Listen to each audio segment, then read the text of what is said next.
Hello, I'm Locke Meredith with Legal Lines, and I'd like to invite you to join me on today's show. I've got Representative Gary Beard. He represents District 69 for the state of Louisiana, about 45,000 folks. We're going to talk about a very interesting issue, and that's of human cloning. We're going to talk about embryonic stem cells and adult stem cells and what difference does it make. Very interesting issue, so join us on the next Legal Lines. Welcome to Legal Lines. I'm Locke Meredith, and really pleased to have on the show Gary Beard. Gary is a state representative for District 69, about 45,000 folks, right? That's about right. Thank you so much for being on the show. Thank you.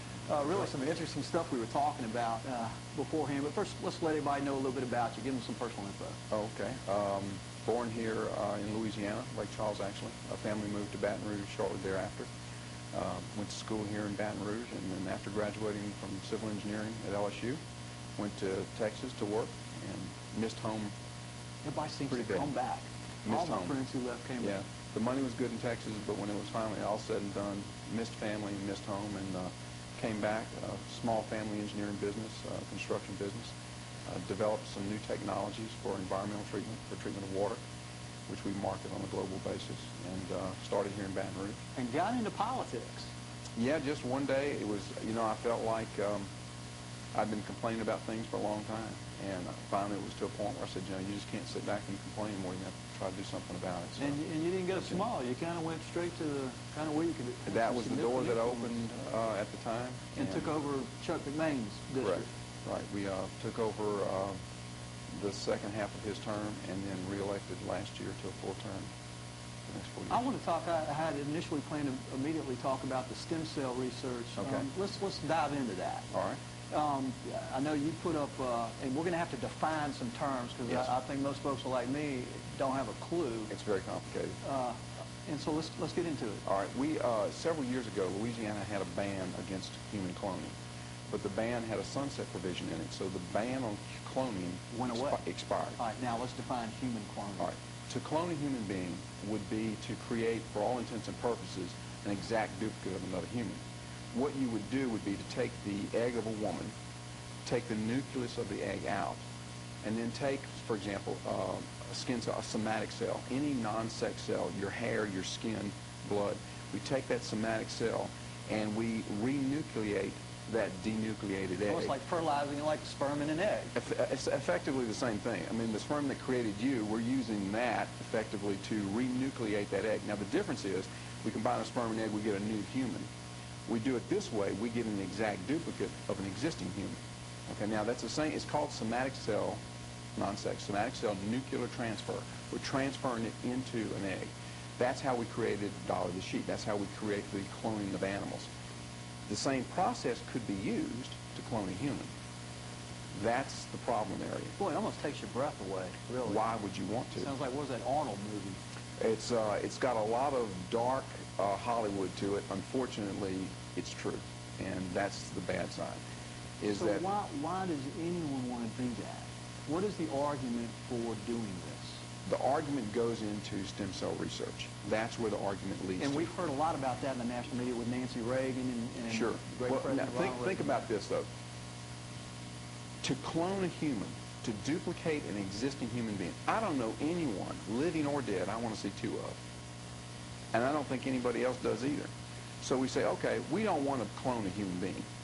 So knowing full well that the vast majority of Americans, especially Louisianans, don't want to clone humans, how can you give them an argument to say, well, maybe in this circumstance I do? And here's the argument. Since they know that no one would buy the cloning of humans, what they say is, we need to develop more stem cells. Then you ask the question, what kind of stem cells? And what are you going to use the stem cells for? And what are you using the stem cells for? They'll say embryonic stem cells. Okay, now the difference is this. In stem cells, we have phenomenal success here in Baton Rouge even, in using stem cell research to actually cure disease.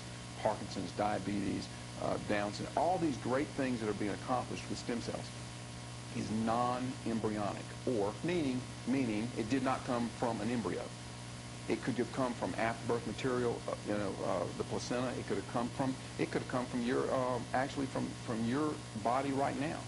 So we can take these adult stem cells or non-embryonic cells and do marvelous things with them, not just in the laboratory, but actual clinical results treating humans, curing people. Been done. Been done. Doing it now. Now, there's a certain amount of research dollars that are available to go into this industry.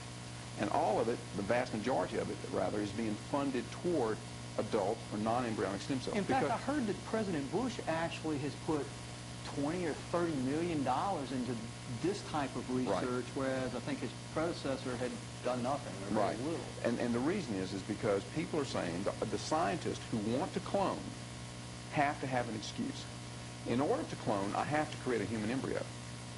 An embryo is basically when you have a woman's egg and the sperm enters it, it becomes an embryo. It becomes an embryo. At that instant, it's an embryo. Now, or that few seconds later, it becomes that embryo. Because it has to be an embryo to get embryonic stem cells out of it. Now, instead of using the sperm, I'll use from your father's sperm line, I'll use that somatic cell from you, and I'll create an embryo duplicating you. So you can get it out of my skin or my muscle or whatever. Anything. And any you suck nonsense. the nucleus out of it and you inject it. I take that somatic cell, I take the DNA out, I inject it within it, and I energize that egg, and I create baby you. And it starts growing. It starts growing. Right, now the question is this. In the world, we have Koreans who have tried successfully, but the embryo died to do this process. We have the Japanese that are creating synthetic wombs.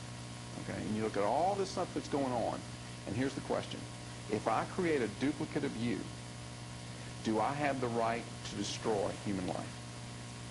Do I have the right to kill a human being, human life, for the sake of experimentation? Because let's say I need a heart. Clone me. I'm going to pay you 10, 15, 20 grand, whatever, $1 million to clone me, cut the heart out and give it to me. Right.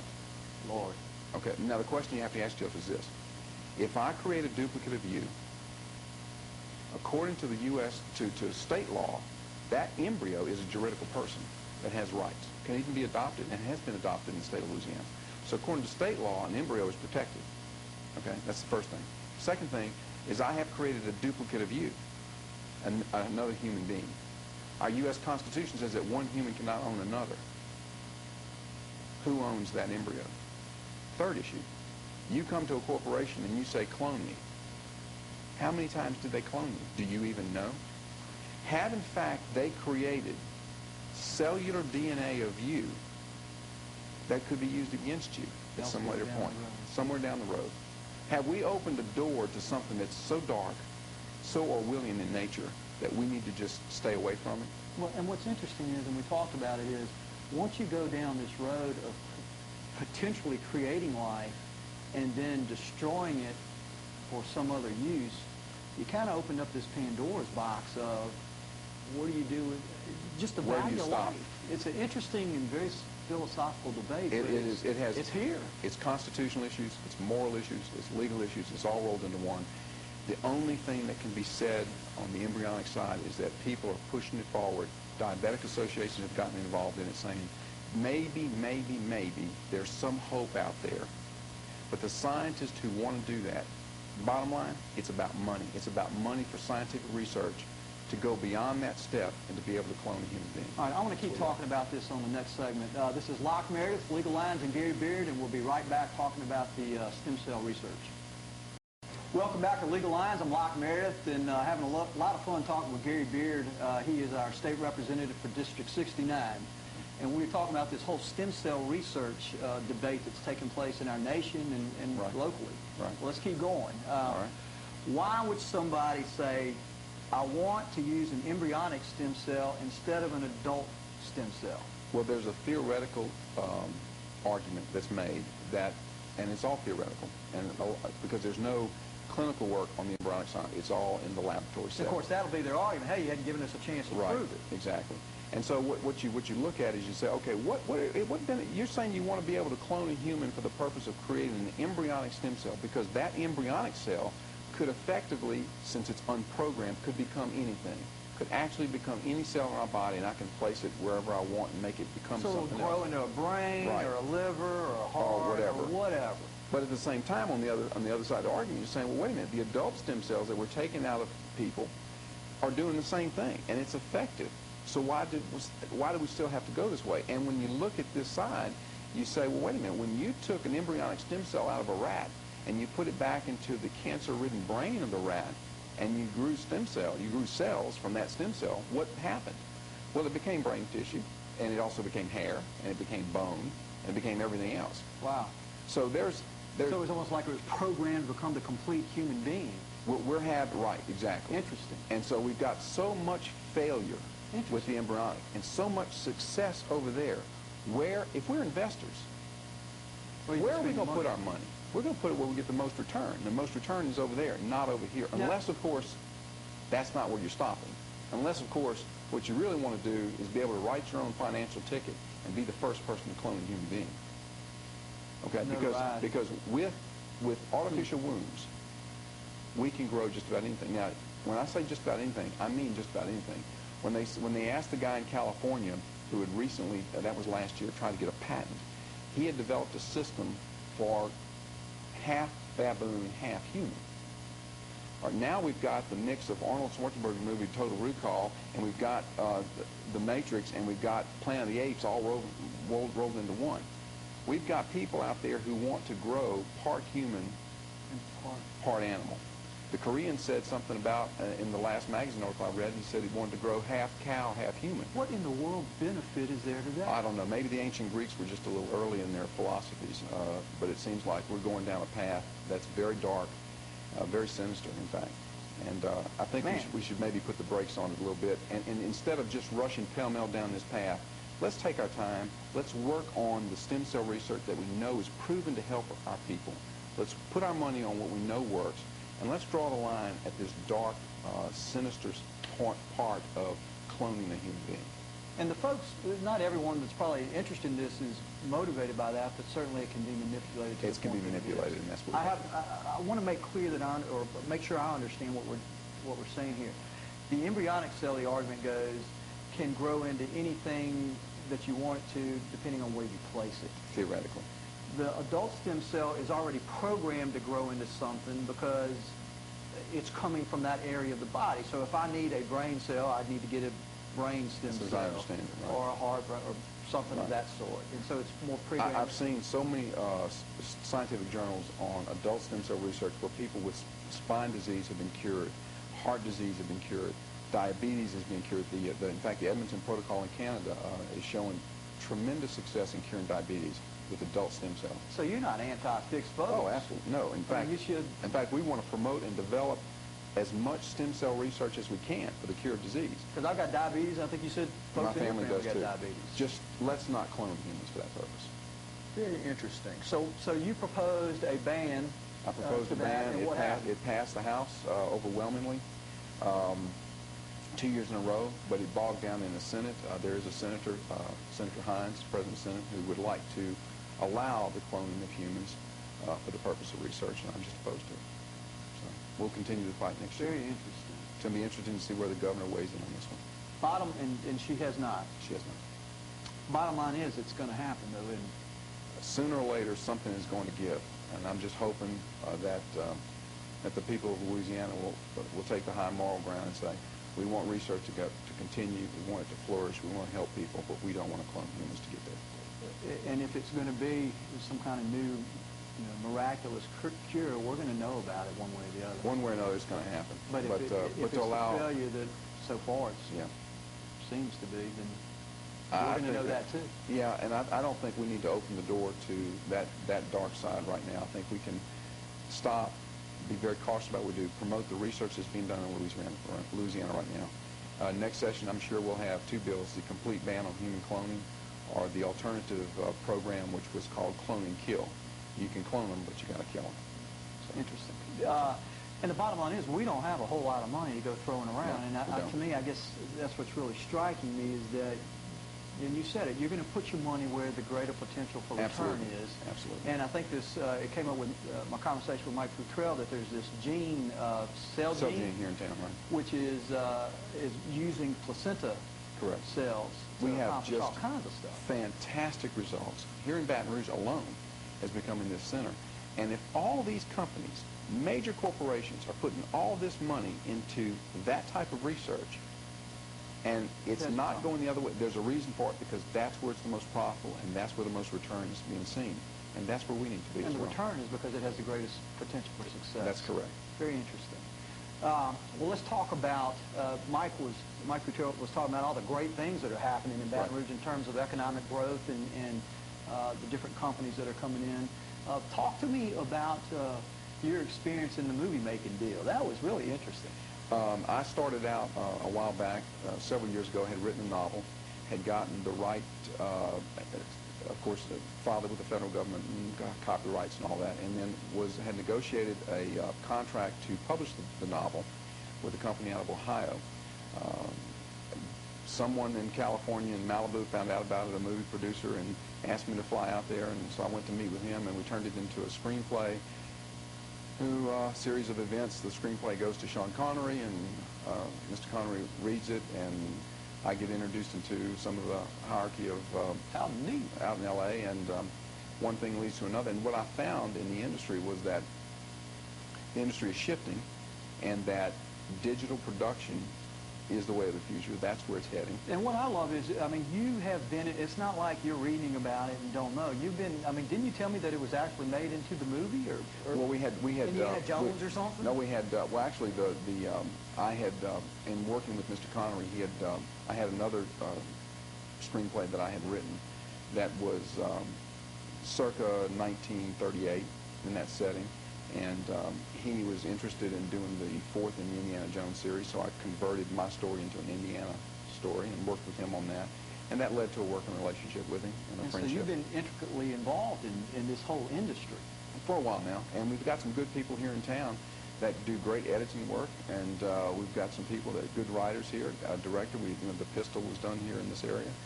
And we've got some great opportunity. But what I saw was maybe now that we've passed these new laws, we've got all these incentives, and the film industry in Louisiana is starting to take off. What we want to be able to do is capture more of the business. About 20%, 25% of every film has got to be post-produced. All right, let's talk about that on the next segment. This is Locke Meredith, Legal Lines, and Gary Beard. We'll be right back. Welcome back to Legal Lines. I'm Locke Meredith with Gary Beard. He is a state representative for District 69, and we're talking about trying to attract new industries to Louisiana, and you've got kind of an interesting personal perspective on this. Let's talk about it. All right. We believe that the success that we've seen in Louisiana, once the laws had changed and we had the incentive programs put into place to be able to bring new productions to the state, we saw tremendous success with that. Many of the movies, the post-production work is done out of state, in L.A. and it's in New York. Meaning what? Editing and all that kind of stuff? Yeah, so they'll come here and film the movie, but then they take all the stuff home or somewhere else? Somewhere else to go get the work done. The other side of that is that my involvement with Mr. Connery, Sidney Lumet up in New York, with some people out in L.A., is that I feel that it's what's happening in the industry. It's moving toward the digital realm, and there is nothing really set up for that. So what? And let's define what the current system is as compared to this digital realm. Basically, you're talking analog, film, that kind of stuff. That's correct. Instead of doing it on film, we do everything digitally. Which is computer. All computer-driven. Right? Okay. What we would like to do, the vision would be this, to create here in Baton Rouge a Louisiana Film Institute. The institute would be two purposes. One, to be able to capture 20 to 25% of the work, the new work that's being brought into Louisiana, for all this film work that's being done, almost $200 million a year. Capture that portion here in the state. Instead of them leaving to go do it. Second thing is to create a school for our children, for our kids to be able to come here to Baton Rouge in association with the community college, in association with the universities, to train our kids. Instead of sending them to L.A. or New York to learn, let's keep them here, train them here, and bring work in to be done here. So there's a great opportunity to do all of that at one facility, and been working with this administration to see if we can get that accomplished. Here, it seems like LSU would be focused on that, are they not? They are. UNO, of course, has some of the digital capture down in New Orleans. They want to build, they have a large soundstage in New Orleans, want to build a new one. What I would like to do is to build a small soundstage here in Baton Rouge along with the Institute. And you know, it's digital, so we can share information. We've got other things that we can do. But I would like to be able to work that out, and not just to train producers and directors, but also editors, grips, gaffers, everything that we need in the industry. Be able to create a workforce to serve the industry and be able to create that so that we can bring more industry and more business to the state. That's the a lot of purpose. sense. I think it would make great sense, and at the same time, what we want to be able to do is to be able to shoot good family films that we don't need the $200 million blockbuster. What we want is a more profitable $1 to $5 million film that we can go out to the industry with, and we can promote Louisiana. Let's talk about the good things of our state. Let's talk about the wonderful blessings that we have here in our state.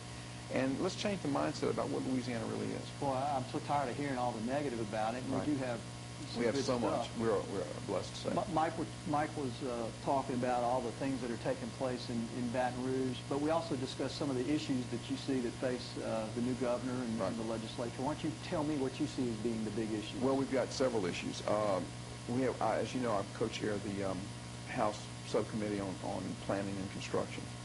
And placed recently by the new administration in that position, the Speaker of the House asked me to be there, and working with William Daniel, who's the chair of that committee. What we want to do is restructure the Department of Transportation. We want to take the non-transportation elements out of DOTD, put them in natural resources such as water wells, flood control, things of that sort, where it belongs. Take the monies that the people have given to the state in taxes, dedicate those monies, build new roads, build the South Loop in Baton Rouge, build the roads that we need to have in the state of Louisiana. Show a good faith effort to change the way we do business with the people's money and start building the highway systems that we have to have. So am I understanding that basically DOTD has oversight and control of money for water wells and different things that are really totally unrelated That's to transportation? correct, because it used to be, the Department of Transportation used to be the Department of Public Works, and it had all these things under it, and as it grew, it stayed there. So what we looked at during the last session, I had two bills which would have restructured DOTD.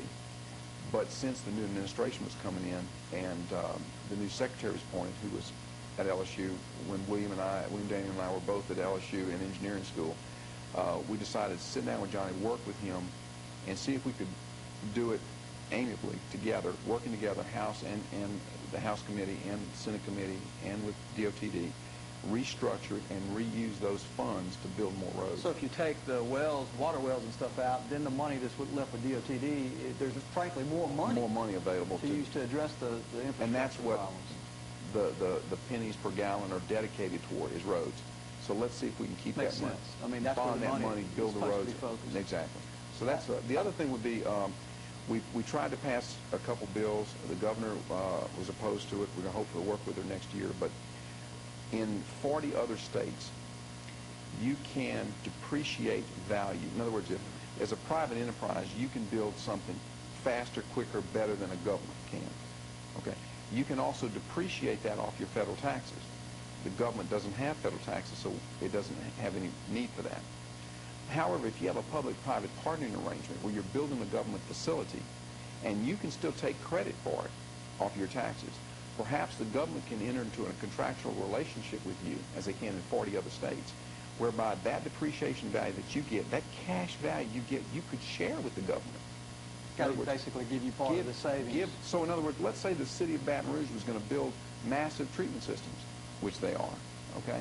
Perhaps we could restructure the agreement so that the actual depreciated value of the system, the city of Baton Rouge could get a check, hundreds of millions of dollars back from that via the federal government tax service. So we're actually taking federal tax dollars and bringing them back into our local communities.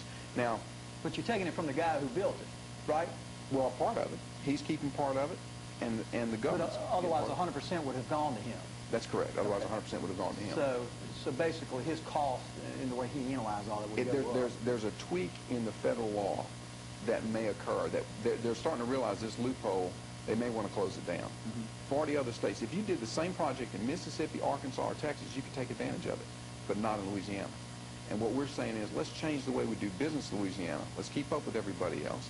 Let's take advantage of these additional federal dollars and see if we can bring more of this money into our state to build with. I've heard one of the issues kind of bounced around between the folks running for mayor as being who's responsible for fixing what streets, and that certain streets will be state-owned or managed or maintained versus city. That's correct. How does that work?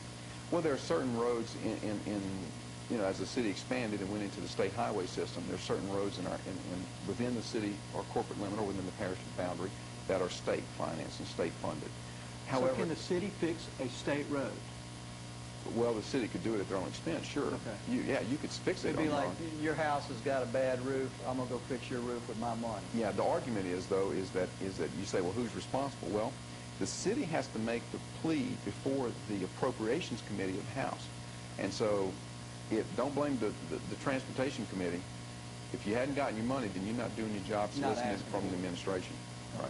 Gary, thank you so much for being on the show. Look forward to getting you back on. This is Locke Meredith, Legal Lines. We'll see you next time.